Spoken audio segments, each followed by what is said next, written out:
جس کی نماز درست ہے وہ اللہ کی بارگاہ میں جو ہے قبول ہے۔ اس لیے اس میں ہمیں جانکاری ہونا چاہیے۔ آج لوگ نماز پڑھتے ہیں لیکن نماز کے طریقے سے جو ہے لاپرواہی میں اپنے ذہن کے مطابق نماز کا طریقہ آپ کے سامنے پیش کرنا چاہتا ہوں۔ ایک بار درود شریف کا نذرانہ پیش کریں۔ اللہم صلی علی سیدنا و مولانا محمد مبارک وسلم، صلو علیہ الصلوۃ والسلام علیک یا رسول اللہ یا نبی اللہ یا حبیب اللہ صلی اللہ تعالی علیہ وسلم۔ دیکھیے حضرات،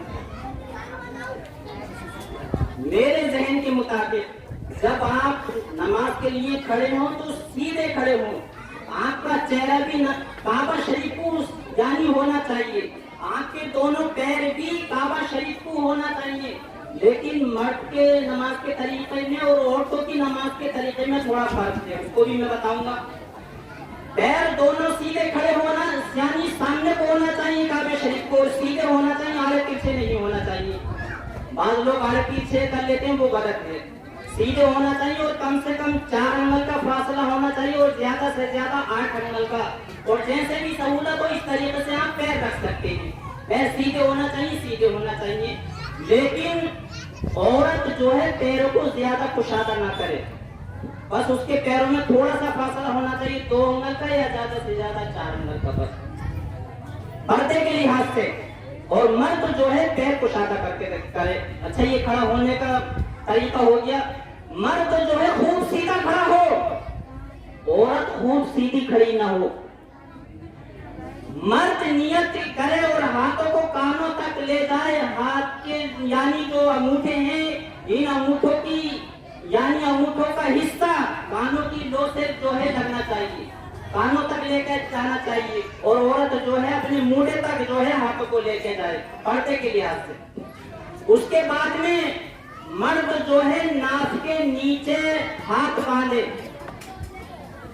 بایاں ہاتھ نیچے اور دہنا ہاتھ اوپر، اور یہ جو 3 انگلیاں ہیں یہ یعنی کلائی کے اوپر ہونا چاہیے، اور یہ سی والی انگلی جو ہے انگوٹھا اس سے کلائی جو ہے کس کے پکڑ لینی چاہیے۔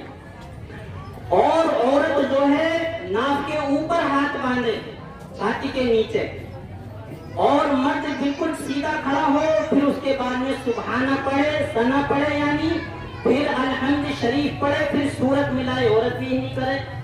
اس کے بعد میں جو ہے رکوع کو جائے۔ نعرہ تکبیر، نعرہ رسالت، نعرہ تکبیر۔ حضرت علامہ مولانا اکبر علی صاحب قبلہ، حضرت علامہ مولانا اکبر علی صاحب قبلہ، نعرہ تکبیر، نعرہ رسالت۔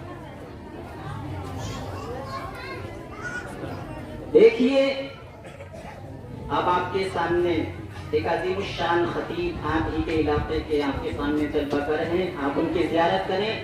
عالم دین کی زیارت کرنا نفل عبادت سے زیادہ افضل ہے۔ تو بات چل رہی تھی نماز کے طریقے کی، غور کریں آپ، انشاءاللہ یہ بات آپ کو جو ہے کام دے گی۔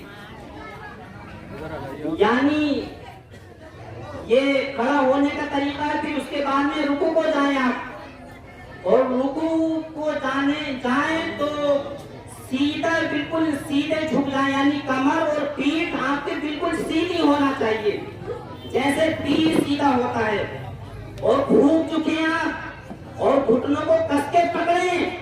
عورت رکوع میں زیادہ نہ جھکے، عورت اتنا جھکے کہ اس کے ہاتھ جو ہے گھٹنوں تک پہنچ جائے، اور 3 بار پڑھے سبحان ربی العظیم، سبحان ربی العظیم، سبحان ربی العظیم۔ تسلی کے ساتھ پڑھنا چاہیے، رٹ نہیں لگانا چاہیے سبحان ربی العظیم، سبحان ربی العظیم۔ اور اس کے معنی پہ بھی غور کرنا چاہیے اگر آپ معنی جانتے ہیں تو۔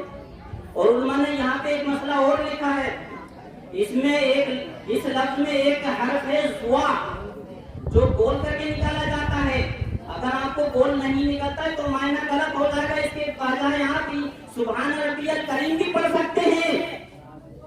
اگر آپ نے نکالا زا تو آپ کی نماز نہیں ہوگی، جیسے سبحان ربی العظیم منہ کھول کے پڑھ دیا آپ نے تو آپ کی نماز نہیں ہوگی۔